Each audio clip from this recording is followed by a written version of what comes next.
China తన military పవర్ని చూపి మనల్ని భయపెట్టాలని చూస్తోందా? పాకిస్తాన్ కుట్రలు పన్నుతోందా? అయితే వారికి రోజులు దగ్గర పడ్డాయి. భారతీయ శాస్త్రవేత్తలు డిఆర్డీఓ కలిసి ఒక అద్భుతమైన వార్ మిషన్ని రెడీ చేశారు. దీని పేరు వింటేనే చైనా డ్రాగన్ శిబిరంలో వణుకు మొదలైంది. దాని పేరు ఎఫ్ఆర్సివి, ఫ్యూచర్ రెడీ కాంబాట్ వెహికల్. ఇది కేవలం ఒక ట్యాంక్ కాదు, యుద్ధ మైదానంలో నడిచే ఒక అభేద్యమైన కోట. అణుబాంబు పడినా చెక్కు చెదరని శక్తి దీని సొంతం. అమెరికా, రష్యా వంటి అగ్రరాజ్యాలు కూడా భారత్ వేస్తున్న ఈ అడుగులు చూసి నోరెళ్లబెడుతున్నాయి. అసలు ఈ సూపర్ ట్యాంక్ వెనక ఉన్న రహస్యం ఏంటి? చైనా తన లైట్ ట్యాంకుల్ని చూసి ఎందుకు భయపడుతోంది? వీటన్నిటి గురించి ఈరోజు వీడియోలో క్లియర్గా తెలుసుకుందాం. గత కొన్నేళ్లుగా లడఖ్ మరియు అరుణాచల్ ప్రదేశ్ సరిహద్దుల్లో చైనా తన దూకుణ్ణి పెంచింది. భారత్ ఇంకా 1962 నాటి స్థితిలోనే ఉందని చైనా భ్రమపడింది.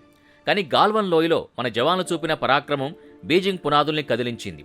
ఆయుధాలు లేకుండానే చైనా సైన్యాన్ని మట్టికరిపించిన మన సైనికుల ధైర్యాన్ని చూసి ప్రపంచం ఆశ్చర్యపోయింది.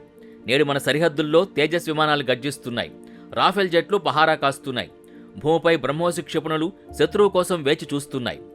కానీ యుద్ధంలో భూభాగంపై ఆధిపత్యం చెలాయించాలంటే ట్యాంకులు అత్యంత కీలకం.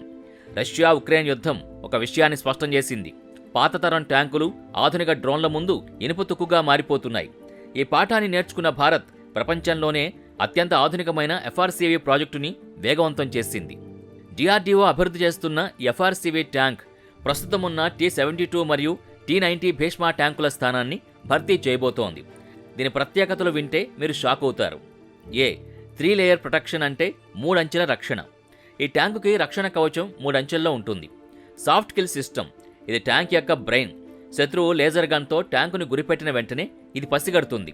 వెంటనే పొగమంచు లాంటి మేఘాన్ని సృష్టించి శత్రువు రాడార్లకి ట్యాంక్ కనిపించకుండా చేస్తుంది.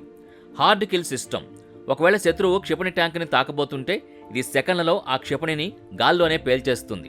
ట్యాంకుకు కనీసం చిన్న గీత కూడా పడదు. CBRN ప్రొటెక్షన్, ఇది అత్యంత భయంకరమైన ఫీచర్.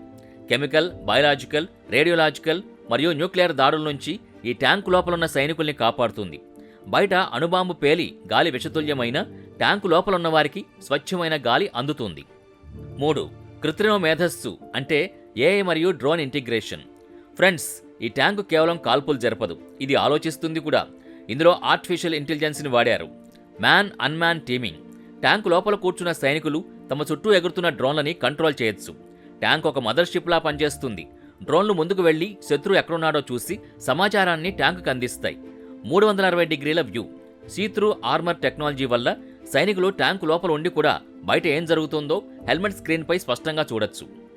దశాబ్దాలుగా భారత్ రష్యా ట్యాంకులపై ఆధారపడింది. మన దగ్గరున్న T-72 ట్యాంకులు రష్యా టెక్నాలజీవే. కానీ ఉక్రెయిన్ యుద్ధంలో రష్యా ట్యాంకుల బలహీనతలు బయటపడ్డాయి. జావెలిన్ మిసైల్స్ ట్యాంకు పైభాగం నుంచి దాడి చేసి వాటిని ధ్వంసం చేస్తున్నాయి. ఈ టాప్ అటాక్ ముప్పుని గమనించిన భారత్ ఎవరి సాయం లేకుండా స్వదేశీ టెక్నాలజీతో ఎఫ్ఆర్సివిని డిజైన్ చేసింది. భారత్ ఇప్పుడు రష్యా లేదా అమెరికా నుంచి ట్యాంకులు కొనడం లేదు. మనం మన సొంత మేక్ ఇన్ ఇండియా బ్రాండ్ని ప్రపంచ స్థాయికి తీసుకెళ్తున్నాం. దీనివల్ల వేల కోట్ల విదేశీ మారక ద్రవ్యం ఆదా అవడమే కాకుండా మన రక్షణ రహస్యాలు మన దగ్గరే భద్రంగా ఉంటాయి. చైనా LAC వద్ద తన Type 15 లైట్ ట్యాంకుల్ని మోహరించింది. అవి కొండ ప్రాంతాల్లో వేగంగా కదులుతాయని చైనా గర్వం. కానీ భారత్ యొక్క ఎఫ్ఆర్సివి ట్యాంక్ కేవలం 50 టన్నుల బరువుతో ఉండి కొండల్లో కూడా చిరుతుపుల్లా పరిగెత్తగలదు.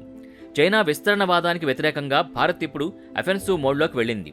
ఈ ట్యాంకులు కేవలం రక్షణ కోసం కాదు, అవసరమైతే శత్రువు భూభాగంలోకి చొచ్చుకెళ్లి విధ్వంసం సృష్టించడానికి సిద్ధం చేయబడ్డాయి. ఈ ప్రాజెక్టులో భారత ప్రైవేట్ రంగ సంస్థలైన టాటా, L&T వంటివి కూడా భాగస్వామ్యం అవుతున్నాయి. ఇది భారత రక్షణ రంగ ప్రైవేటీకరణలో ఒక మైల్ రాయి. ఎఫ్ఆర్సివి ట్యాంకులో వాడే ఇంజిన్ 1500 హార్స్ పవర్ సామర్థ్యం కలిగి ఉంటుంది. ఇది ప్రపంచంలోని అత్యంత శక్తివంతమైన ట్యాంకుల్లో ఒకటిగా నిలుస్తుంది. భారత్ ఈ ట్యాంకుల్ని భవిష్యత్తులో మిత్ర దేశాలకి ఎగుమతి చేయాలని కూడా చూస్తోంది. దీనివల్ల భారత్ ఒక డిఫెన్స్ ఎక్స్పోర్ట్ హబ్గా మారుతుంది. ప్రపంచం ఇప్పుడు హైబ్రిడ్ వార్ఫేర్ వైపు మళ్లింది. ఇక్కడ కేవలం బలం ఉంటే సరిపోదు, తెలివితేటలుండాలి. ఎఫ్ఆర్సివిలో ఉన్న స్టెల్త్ కోటింగ్ వల్ల ఇది శత్రువు రాడార్లకు చెక్కదు. దీన్ని ఒక గోస్ట్ ట్యాంక్ అని పిలవచ్చు. పాకిస్తాన్ దగ్గరున్న పాత ట్యాంకులు దీని ముందు చిన్నపిల్లల బొమ్మల్లా కనిపిస్తాయి. చైనా తన సైన్యాన్ని ఎంతగా ఆధునీకరించినా భారతీయ శాస్త్రవేత్తల ఈ దేశీయ ఆవిష్కరణ ముందు వారు తలవంచక తప్పదు. ఇది కేవలం ఒక ఆయుధం కాదు, ఇది 140 కోట్ల భారతీయుల ఆత్మవిశ్వాసం. హిమాలయాల మంచుకొండల నుంచి రాజస్థాన్ ఎడారి వరకు భారత్ తన రక్షణ వలయాన్ని పటిష్టం చేస్తోంది.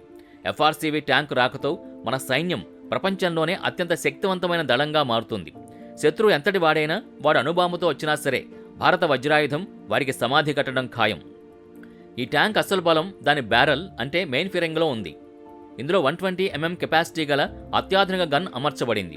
ఇది కేవలం గోళాల్ని మాత్రమే కాదు, లేజర్ గైడెడ్ మిసైల్స్ను కూడా ప్రయోగించగలదు. Armour piercing. శత్రువు ట్యాంక్ ఎంతటి బలమైన ఇనుప కవచంతో ఉన్న FRCV వదిలే గోళం దాన్ని చీల్చుకుంటూ లోపలికి వెళ్లి పేలిపోతుంది. Automatic loading. సాధారణంగా ట్యాంకుల్లో గోళాల్ని లోడ్ చేయడానికి ఒక మనిషి ఉండాలి. ఇది సమయం తీసుకుంటుంది. కానీ మన FRCVలో ఆటోమేటిక్ లోడింగ్ సిస్టమ్ ఉంది. అంటే మిషన్ సెకన్ల వ్యవధిలో గోళాల్ని లోడ్ చేసి నిరంతరంగా కాల్పులు జరుపుతుంది. యుద్ధంలో ఈ వేగమే గెలుపోటముల్ని నిర్ణయిస్తుంది. శత్రువు కోలుకునేలోపే వాడి ట్యాంకు బూడిదైపోతుంది. ఫ్రెండ్స్, ఈ ట్యాంకుకున్న స్టెల్త్ కెపాసిటీ గురించి తెలిస్తే మీరు ఆశ్చర్యపోతారు. దీనిపై ఒక ప్రత్యేకమైన కోటింగ్ ఉంటుంది. ఇది ట్యాంకు నుంచి వెలువడే శబ్దాన్ని మరియు వేడిని అంటే ఇన్ఫ్రారెడ్ సిగ్నేచర్ని 50% కంటే ఎక్కువ తగ్గిస్తుంది. Strategic benefit. ఆధునిక యుద్ధాల్లో శత్రువులు థర్మల్ కెమెరాల ద్వారా ట్యాంక్ ఇంజన్ వేడిని పసిగట్టి దాడులు చేస్తారు. కానీ మన FRCV ట్యాంక్ ఇంజన్ వేడిని బయటికి రానివ్వదు. అంటే చీకట్లో కూడా శత్రువు రాడార్లకి లేదా కెమెరాలకు ఇది కనిపించదు. అందుకే దీన్ని ఘోస్ట్ ట్యాంక్ అని పిలుస్తున్నారు. శత్రువు కళ్ల ముందే ఉన్నా వాడు గుర్తుపట్టలేడు. భారతదేశానికి ఉన్న అతిపెద్ద సవాల్ ఏంటంటే మన సరిహద్దులు ఒక్కో చోట ఒక్కోలా ఉంటాయి. రాజస్థాన్లో మండుటెండలు, లడఖ్లో గడ్డకట్టే చలి. All terrain capability. రష్యా నుంచి మనం కొన్న ట్యాంకులు లడఖ్ లాంటి ఎత్తైన ప్రాంతాల్లో శ్వాస తీసుకోవడానికి అంటే ఆక్సిజన్ తక్కువ ఉండడం వల్ల ఇబ్బంది పడతాయి. కానీ FRCVని మన ఇంజనీర్లు హిమాలయాల కోసం ప్రత్యేకంగా డిజైన్ చేశారు. -40 డిగ్రీల చలిలో కూడా దీని ఇంజన్ గర్జిస్తుంది. Light weight power. ఇది కేవలం 50 టన్నుల బరువు ఉంటుంది. దీనివల్ల వంతెనల మీద నుంచి కొండదారుల నుంచి వేగంగా ప్రయాణించగలదు. చైనా తన లైట్ ట్యాంకులతో మనల్ని భయపెట్టాలని చూసింది. కానీ ఇప్పుడు మన FRCV వాటికి అసలైన తండ్రిలా నిలబడుతోంది. మీకు తెలుసా, ఫిలిప్పీన్స్, వియత్నాం మరియు కొన్ని ఆఫ్రికా దేశాలు ఇప్పటికే భారత్ తయారు చేస్తున్న ఆయుధాలపై ఇంట్రెస్ట్ చూపిస్తున్నాయి. FRCV ట్యాంకు గనక పూర్తి స్థాయిలో అందుబాటులోకి వస్తే ఇది ప్రపంచంలోనే అత్యధికంగా ఎగుమతయ్యే ట్యాంకు కాబోతోంది. ఎందుకంటే అమెరికాకు చెందిన అబ్రామ్స్ ట్యాంకులు చాలా ఖరీదైనవి మరియు భారీ బరువు కలిగి ఉంటాయి. భారత్ ఇచ్చే తక్కువ ధర, ఎక్కువ టెక్నాలజీ ఆఫర్ ముందు ఏ దేశం నిలబడలేదు. ఇది మన దేశానికి బిలియన్ల కొద్దీ విదేశీ మారక ద్రవ్యాన్ని తెచ్చిపెడుతుంది. అమెరికా రక్షణ కేంద్రం పెంటగాన్ సైతం భారత శాస్త్రవేత్తల మేధస్సును చూసి ఆశ్చర్యపోతోంది. భారత్ ఇప్పుడు కేవలం ఆయుధాలు కొనే దేశం కాదు, ఆయుధాల మాయాజాలాన్ని సృష్టించే దేశమని వారికి అర్థమైంది. చైనా తన J-20 విమానాల్ని ఎలాగైతే అజేయమైనవని ప్రచారం చేసుకుందో, భారత్ తన FRCV ట్యాంకుతో ఆ ప్రచారాన్ని పటాపంచలు చేసింది. రక్షణ రంగంలో మనం ఒక కొత్త శకంలోకి అడుగుపెట్టాం. ఒకప్పుడు తుపాకులు, ఫిరంగుల కోసం విదేశాల వైపు చూసిన మనం నేడు అణుబాంబును కూడా తట్టుకోగల ట్యాంకుల్ని సొంతంగా తయారు చేసుకుంటున్నాం.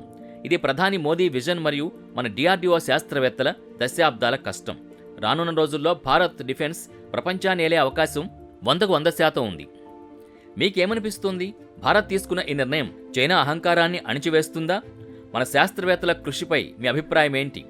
FRCV ట్యాంక్ రాకతో పాకిస్తాన్ మరియు చైనా అసలు యుద్ధం చేసే ధైర్యం చేస్తాయా? మన దేశ రక్షణ రంగం ఇలాగే అభివృద్ధి చెందాలని మీరు కోరుకుంటున్నారా? కింద కామెంట్ సెక్షన్లో తప్పకుండా తెలియచేయండి. మన దేశ భద్రత కోసం పనిచేస్తున్న ఆ మహనీయుల కోసం ప్రతి ఒక్కరూ జై హింద్ అని కామెంట్ చేయండి. ఈ వీడియో మీకు నచ్చితే లైక్ చేయండి, మీ ఫ్రెండ్స్కి షేర్ చేయండి. ఇటువంటి మరిన్ని వీడియోల కోసం మా ఛానల్ని ఇప్పుడే సబ్స్క్రైబ్ చేసుకోండి.